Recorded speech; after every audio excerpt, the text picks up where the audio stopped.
Hi,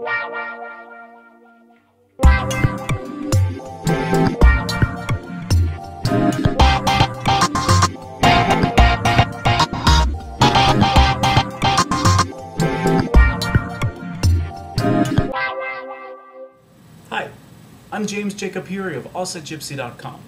Today we're going to talk about how to shuffle the tarot cards, a basic essential that I feel is important for people to know.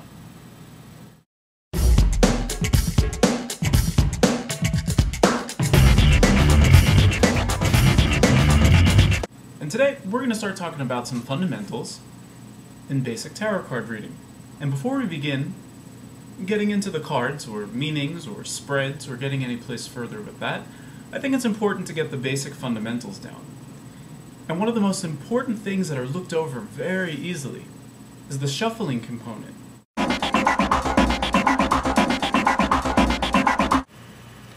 Now here's one step before we begin shuffling that I feel is personally necessary. It's a kind of cleansing the cards, activating them, and bringing a little bit of good luck and good fortune to the reading. Now, what I traditionally do with myself and with clients right before shuffling is taking rose water, or salt water, or holy water, orange blossom water, herbal waters, but pure waters. Try to stay away from the perfumey colognes with alcohol in it. It's not good for the skin, and because the ingredients aren't natural, they're not good to smell in either. Now, I have a very fancy asperger, and I'll show you with this one.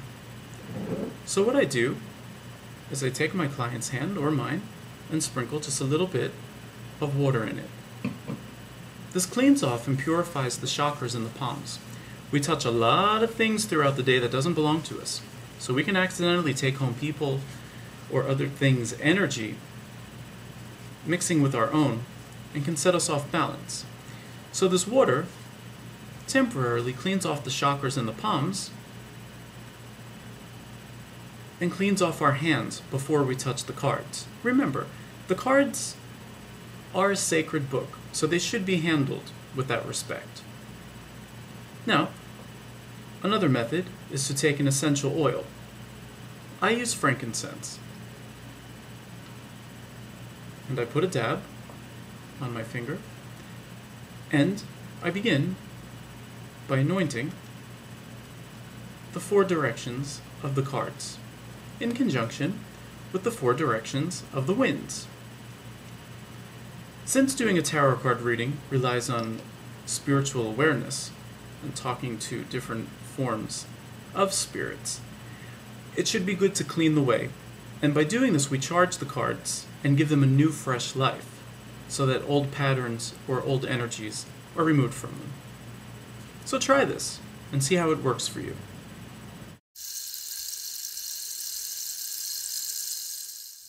Our hands contain 29 major and minor bones and major joints, 123 named ligaments, 34 muscles that move our thumb and other 4 fingers, 48 named nerves, and 30 arteries. Yet we also contain 2 energy plexuses in each hand called chakras. Our left hand contains the moon chakra, which absorbs spiritual energy and is more of a receptor. It's how we feel. It's the one closest to our heart. Our right hand contains the sun chakra, which radiates or projects.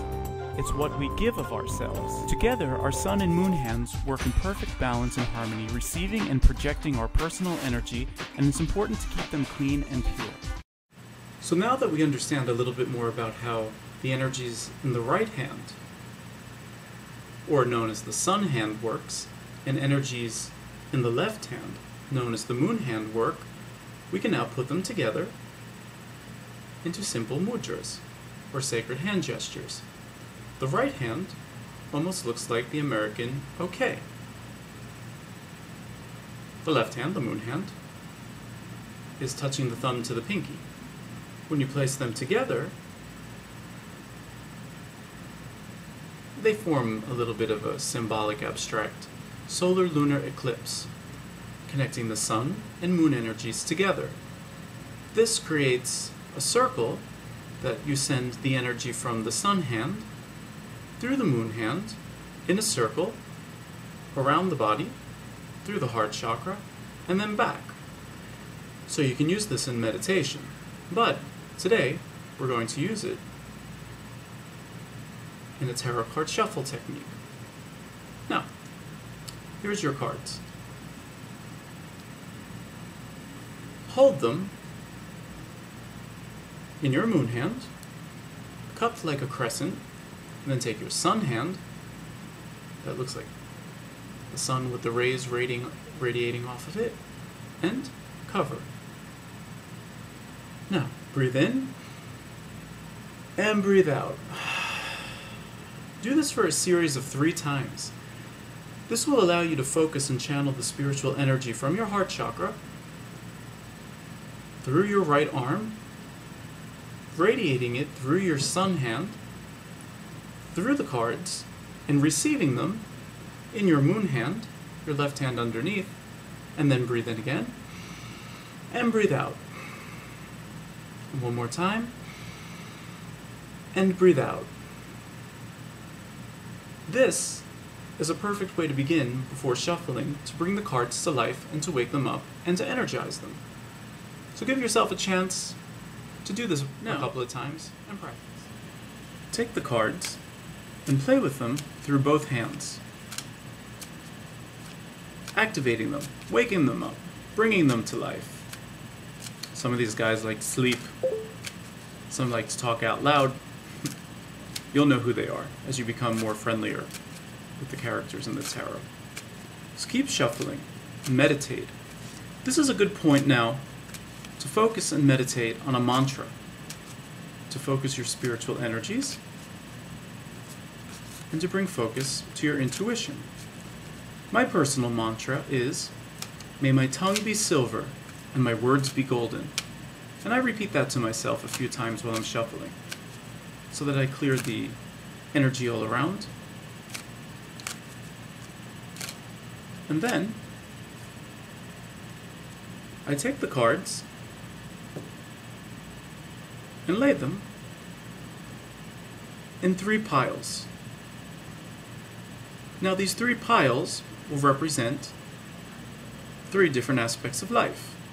From the left will represent the past, the center, the present, and the right, the future. Then they could also be looked at in a different way. They could also be looked at as love, physical life, and spiritual life. We'll talk a little bit more about that later as well too, and how to utilize that.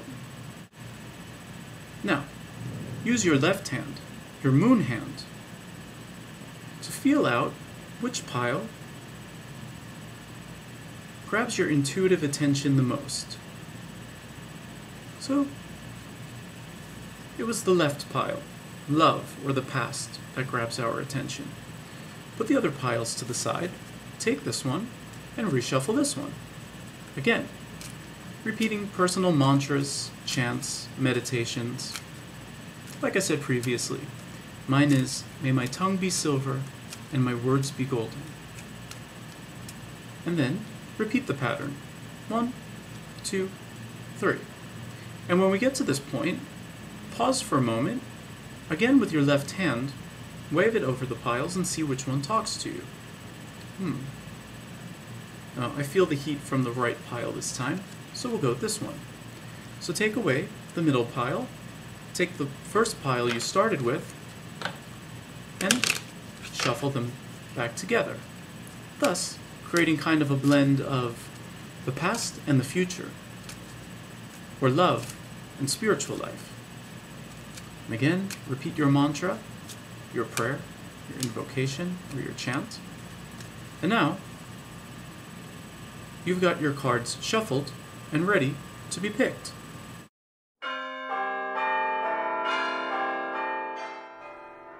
By picking 3 piles, we also honor the 3 fates, Cloto, Lachesis, and Atropos, giving each one of them an opportunity to voice up during a reading.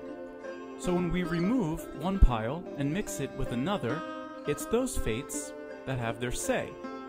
The Fates have been with us from the beginning, and they'll be with us until the end. They've come all the way from ancient culture and all the way up until modern pop culture, apparently. Well, this concludes our little exercise in shuffling practice today. I hope you enjoyed it, and I hope that it finds a place within your personal practice. Give it a few tries and see how it feels. I'm James Jacob Puri of AusetGypsy.com, and I look forward to seeing you again with our future videos. Don't forget to subscribe and check out all the different weekly horoscopes, instructionals, and all sorts of good things popping around the AusetGypsy YouTube page. So, until then, we'll see what the Fates have in store for you.